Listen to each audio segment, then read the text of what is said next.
semana 3, então, ó, ela vai entrar em sistema operacional.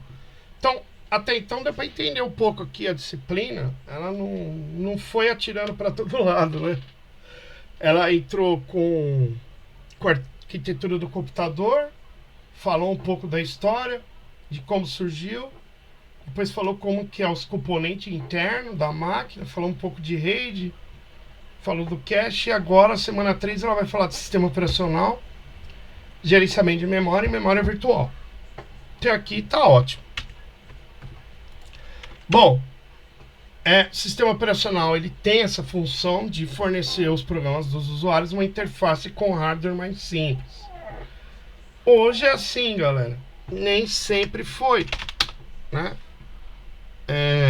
O MS-DOS ligava o PC, se tinha essa tela preta, né? E aí você tinha que se virar.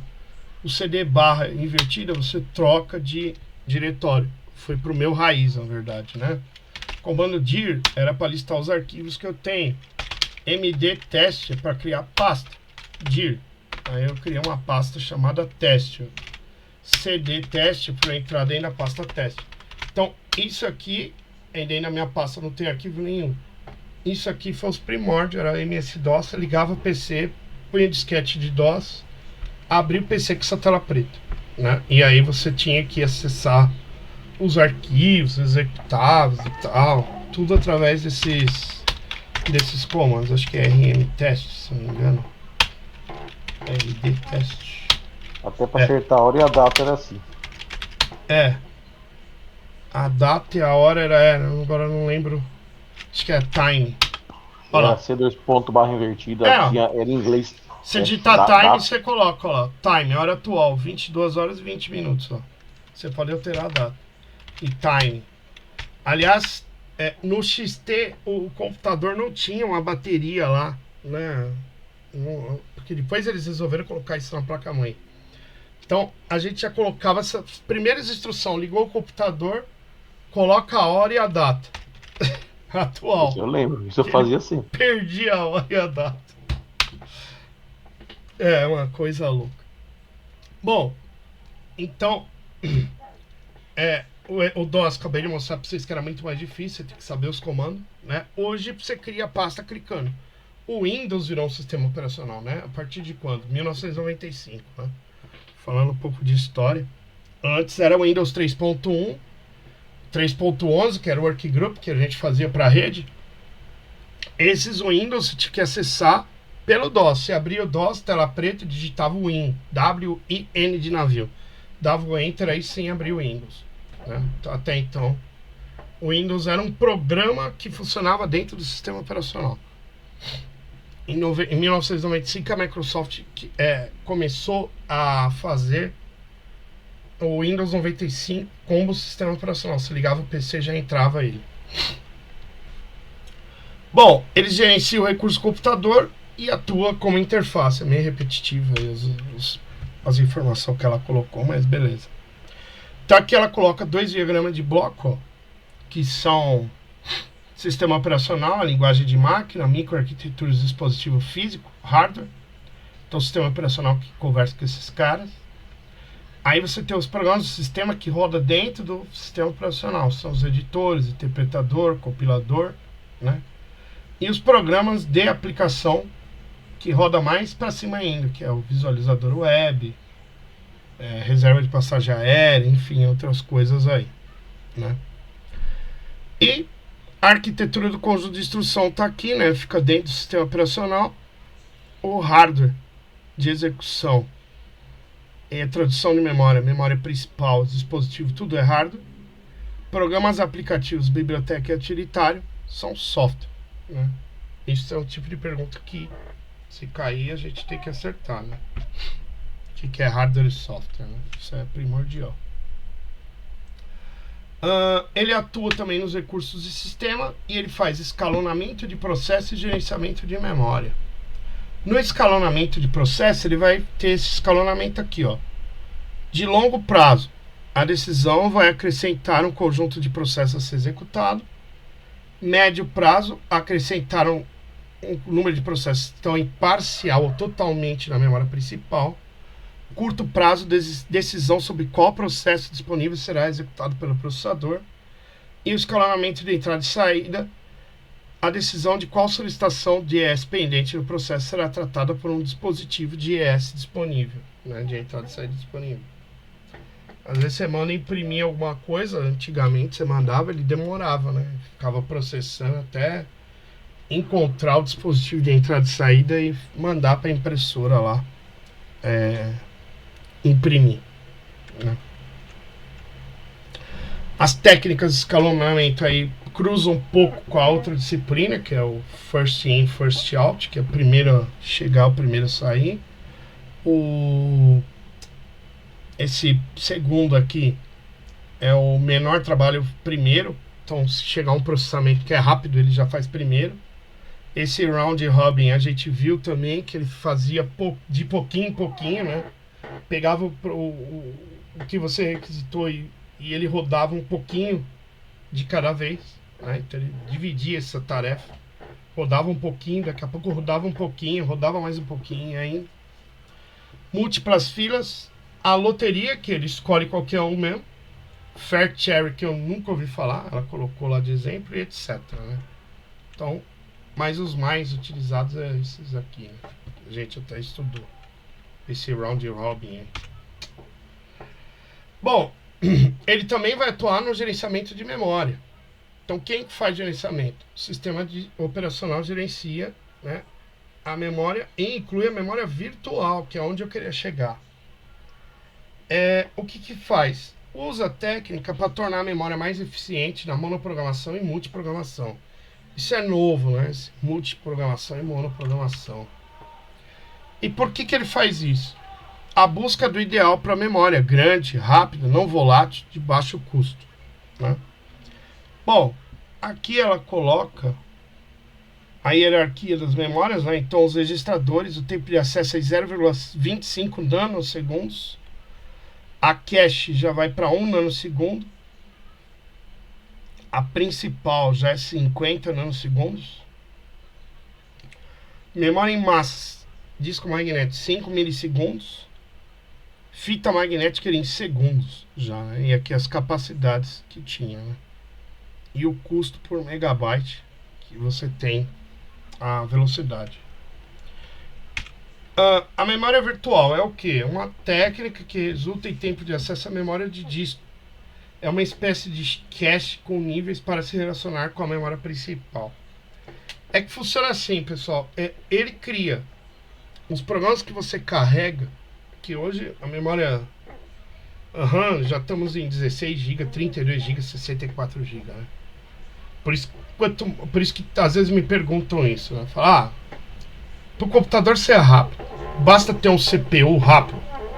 Se você tiver um CPU rápido, que é um processador rápido, colocar uma memória RAM de 4 GB nele, com esses sistemas operacionais novos, e um HD mecânico, você vai deixar esse computador carroça. Pode ser um i7, não adianta, o computador vai ficar lento. Por quê? O processador é rápido. Verdade. O famoso gargalo. O processador é rápido. A memória é 4 GB. Eu lotei a memória RAM. O que ele vai ter que fazer? Usar essa virtual. Então a virtual é eu criar um arquivo, que é um swap, que a gente fala. E esse arquivo ele fica trocando informações. Então eu quero carregar um programa aqui, igual eu carreguei aqui com vocês. Google Chrome, carreguei o PowerPoint, carreguei não sei o que. Eu enchi muita memória RAM, o sistema operacional tem que tomar conta disso. Fala, pô, se o cara carregar mais programa, vai dar uma explosão de memória RAM, não vai ter onde carregar, vai dar tela azul. Então a opção dele, ele tem que evitar a tela azul. Como que ele evita? Cria memória virtual. Então na memória virtual é onde eu carrego os programas que eu estou usando agora, né? Então por que eu tenho que ter isso? Porque preciso de mais espaço que a memória RAM. Lembrando que a memória RAM ela é meio cara, né? Agora não está tão caro, mas antigamente era bem mais caro que um HD. Então, eles criam essa virtual para você carregar os programas temporariamente. Na monoprogramação é um programa de cada vez. Na multiprogramação, a divisão da memória principal para manipular diferentes processos. E por que eles estão querendo, então? Eu creio que é isso, né? O SSD que eu mostrei para vocês, ele pode criar uma grande memória virtual lá e rodar tudo, porque ele está com acesso de 7.000 MB por segundo. Daqui a pouco ele ultrapassa a velocidade da memória RAM, não preciso mais nem dela já, porque já vai direto, né? Carrega com a memória virtual no SSD e pronto, né? E por isso que eles estão querendo, eu vi uma reportagem disso aí, tirar a memória RAM em breve aí, né? Não sei se vai ser possível, mas eles estão fazendo o teste. E aí nesse negócio a gente tem o particionamento fixo, desculpa, a alocação estática, e o dinâmico, onde a alocação é dinâmica. Então, no fixo aqui, você tem as partições criadas aqui, o sistema operacional e as partições, né? E a dinâmica, a fila de entrada única vai entregando aí para cada partição. Múltiplas filas de entrada aqui no fixo, né? Que ela colocou aí o diagrama.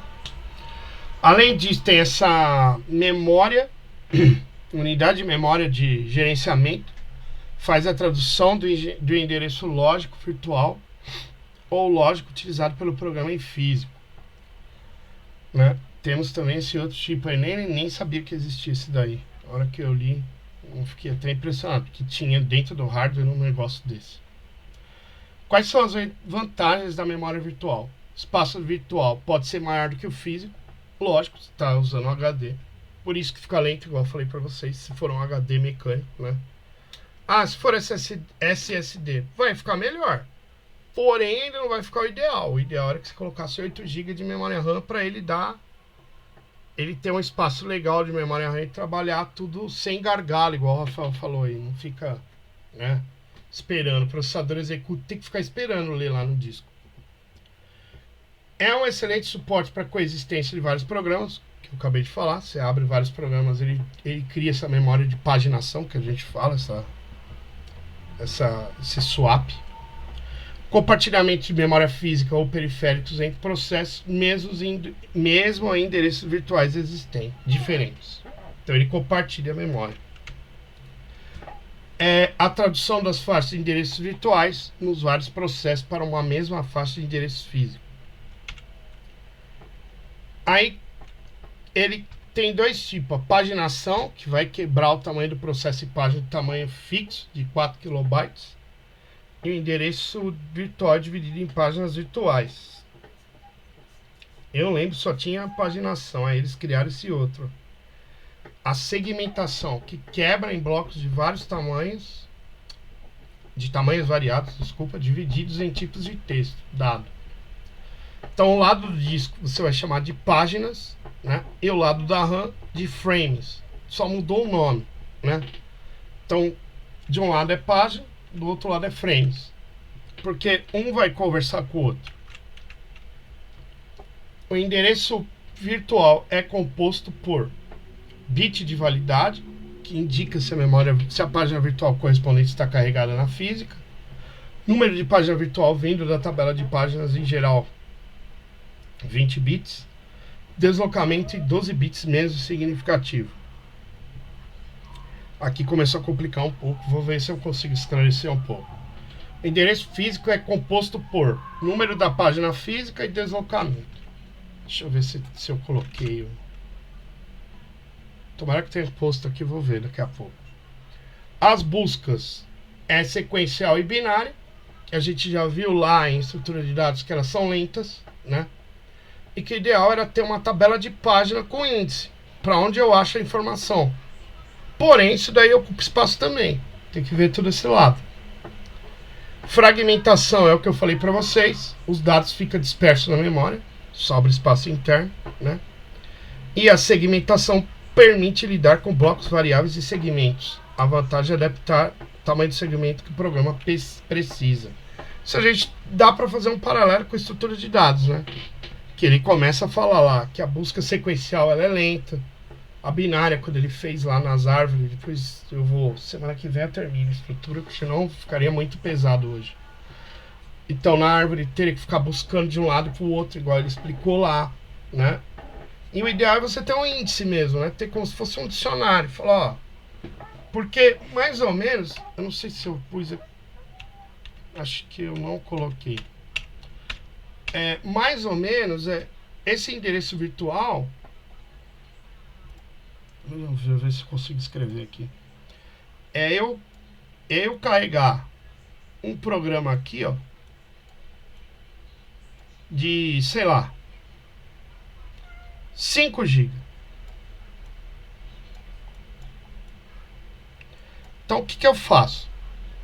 Na memória física lá, eu vou alocar aqui 1 GB só. E os outros 4 eu vou largar aqui na memória virtual. Só que eu tenho que trocar ideia lá com a memória RAM. Falou, ó, você carregou 1 GB aí, que é o que eu preciso melhor. Então esse 1 GB é o que você vai usar, que é o que eu preciso que seja mais rápido.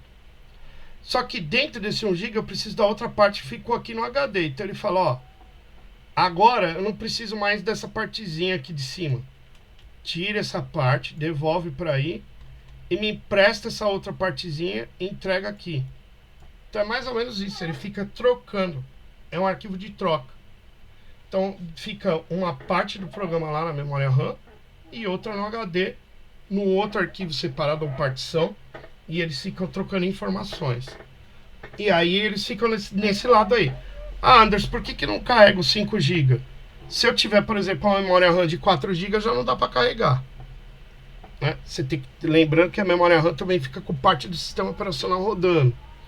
Então às vezes você liga aí, eu nem sei quantos o meu aqui tá agora. Deixa eu ver aqui. No gerenciador de tarefas dá pra gente ver essa parada. Por exemplo, o meu aqui, ó. Eu tô com o CPU variando a utilização e minha memória tá aí, ó. Ela tá toda hora aí. Tenho 16 GB, tô usando 9.3 GB. Se eu tivesse, só tenho 4 GB disponível. Então, tem que ficar, ó, reserva de memória paginável. Ó.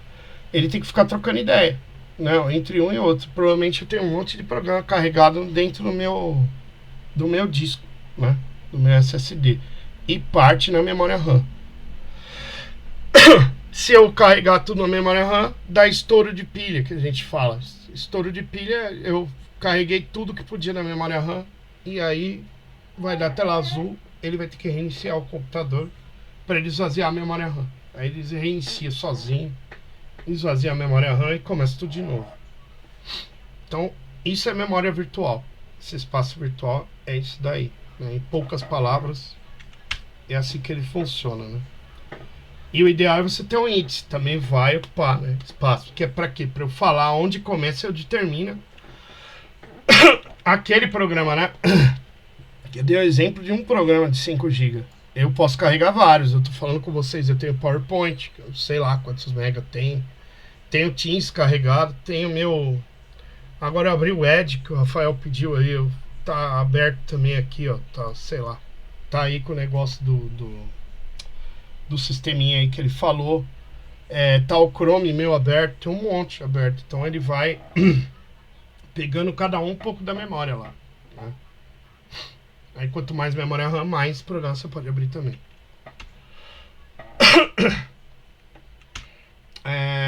Bom, tabela de página pode ficar armazenado nos registradores da CPU, na cache, que esse MMU tomaria conta, e na memória RAM mesmo, teria que ter 2 acessos.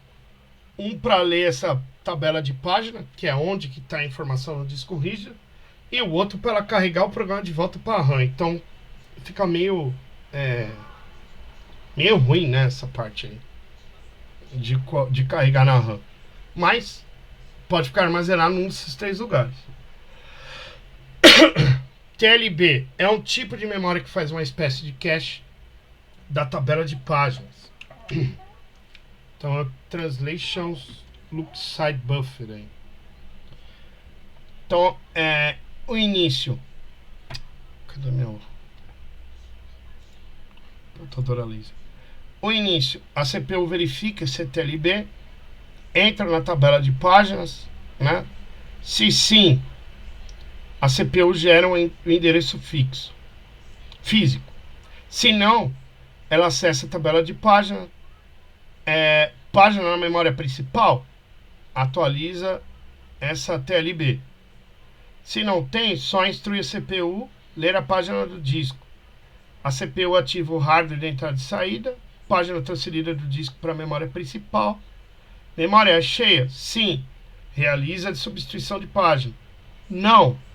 Então vai para a tabela de páginas atualizadas. E aí volta aqui no CPU verificando.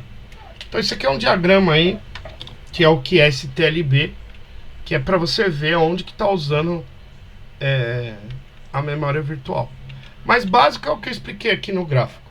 É isso daí. Você tem um programa de 5 GB, eu carrego um pouco na RAM, fica um pouco no HD, e aí ele tem que ficar trocando. Já usou 200 MB daquele 1 GB, já usei? Não preciso mais, devolve para o HD.